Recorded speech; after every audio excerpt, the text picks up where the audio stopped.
dumarating yung mga ibon. Ayan o.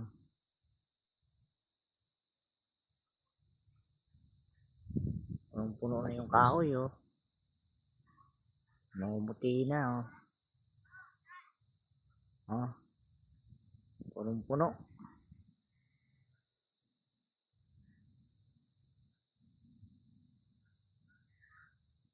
Namumuti na yung babaw.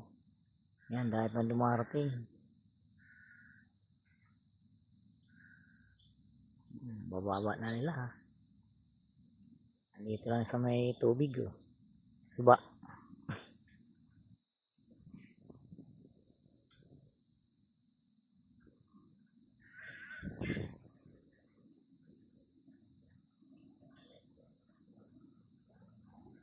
Yan o. Madami o. Ayan, daming ibon. Ayan o. Madami nila. Ayan. Ayan sila natutulog.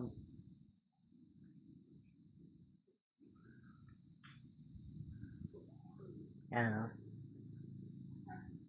Ayan o. Bababa na sila. Ikot-ikot muna bago bababa. Ayan o. Dami nila. Punong-puno yung kahoy. Nalalaro muna. Ikot-ikot muna sila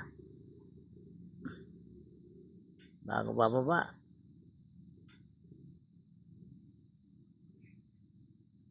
Ano? Punong-puno yung kahoy. Nilalaro sila. Pakuha sila ng video ha.